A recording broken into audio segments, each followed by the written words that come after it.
What's up, guys? It's John Dominique, the Soul Proponent. Today, I want to talk about getting lured off the path. So many distractions, so many important priorities, so many other things that we could be doing rather than taking the path to the soul.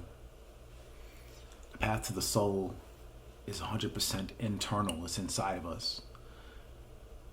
We have to be very careful because it's tricky. We can easily be duped, easily be conned into biting a lure, like someone baiting you when you're fishing, to looking outside of ourselves for our realization, for our heaven, or for our final resting place. Just for instance, for example, the traditional conventional Christianity, he's got this idea of, you believe in Jesus and then you wait until you're dead and then you can get to heaven. That's a bait. That's a lure. That's pulling you away.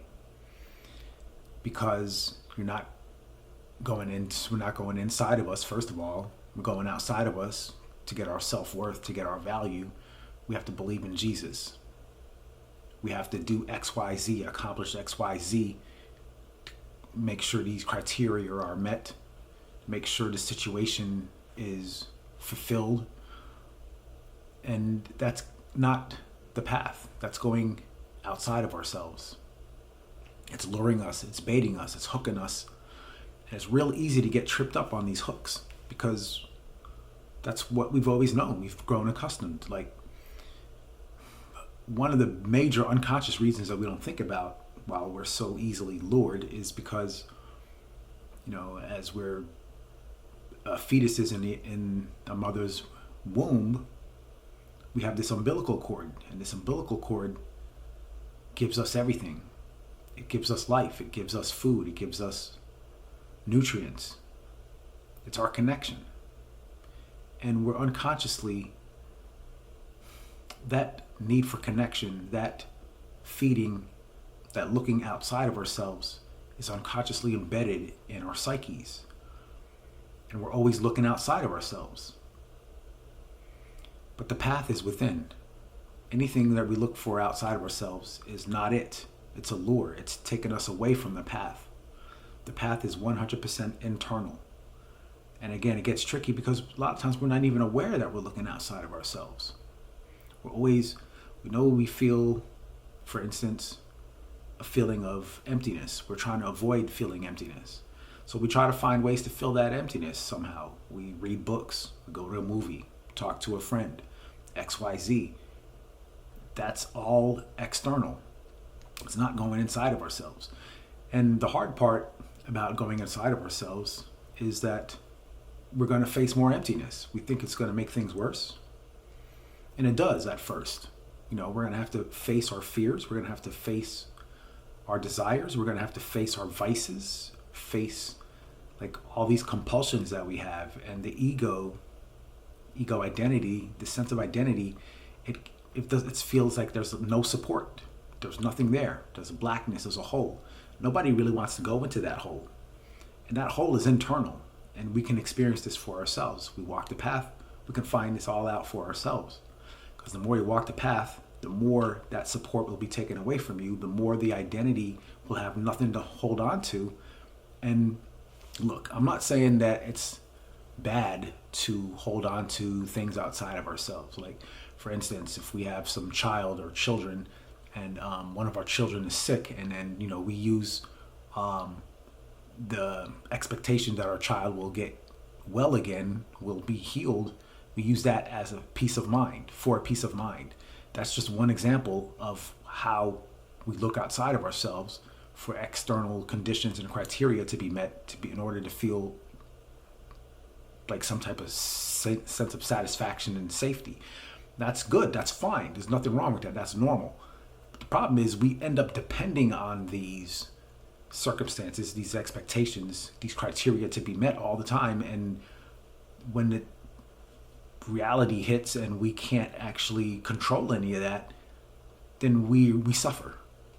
So there's a seesaw. It's a up and down. It's a roller coaster. When things are going well, it's okay, but when things go bad and we have no control over it, it's terrible. And we become attached to the need to try to make things good, right? There's the judgment there. And that's very deep. It's very unconscious. It's very subtle in the back of our minds and our psyches. Like, we have to depend on it. And that's where it becomes a problem. The dependencies, the attachments. Those attachments, we're going to have to eventually let go of all of our attachments. There's going to be no control. We're going to face the vulnerability, the emptiness, the nothingness. There's nothing to hang on to. And, it's very difficult to do that, but that's the path. And we know we're on the right path when it hurts, when we think when everything is going the way we don't think they're supposed to. That's kind of a good hint that you're going on the path, and it's almost the total opposite, the total reverse of what we think should happen. So if you look at your circumstances, you look at your situation deeply, you can always see that this identity of who we take ourselves to be is always trying to hang on to something. It's trying to hang on to itself. It's trying to fixate itself. It's trying to concretize itself. It's trying to make itself real. It's trying to believe in itself. So there's an attachment that's so intense. That attachment is what needs to be, what we need to be, what we need to break free from. That's, the truth that sets us free is going to free us from that attachment to our identity. And in that case, the path is internal. So I'm just saying what the path is not here. I'm not saying what the path is, because everybody has their own agenda. I can't tell you how it's going to work for you. You have to take the information and use it for your own good, your own benefit. And I don't even know what should happen for anybody else. So the teaching is that we have to find out for ourselves.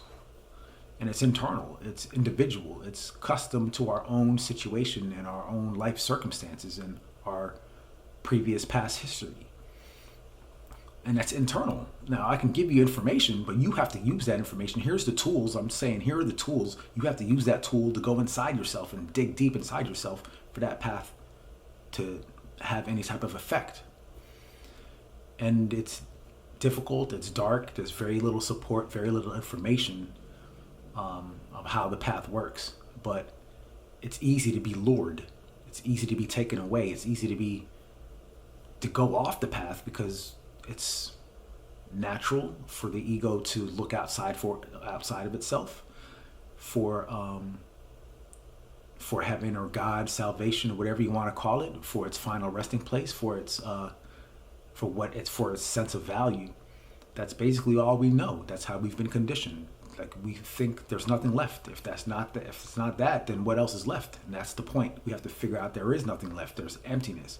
And that emptiness is the beginning of our awakening to reality. That's what reality is. And without facing that emptiness and allowing it to absorb us, or allowing ourselves to be absorbed in its entirety, then we're resisting. We're not on the path. We're going the opposite way of the path.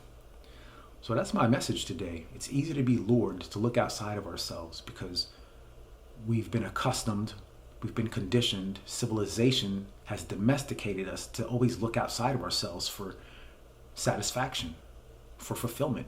And that's not the path. That's not it. It's internal, 100%. This is difficult to understand. It's difficult to experience. People keep it on the mental level, but this is an experiential experience. So let me know if you have any questions, comments, concerns. Like my video, share with a friend, and all that good stuff. It's John Dominique, the Soul Proponent.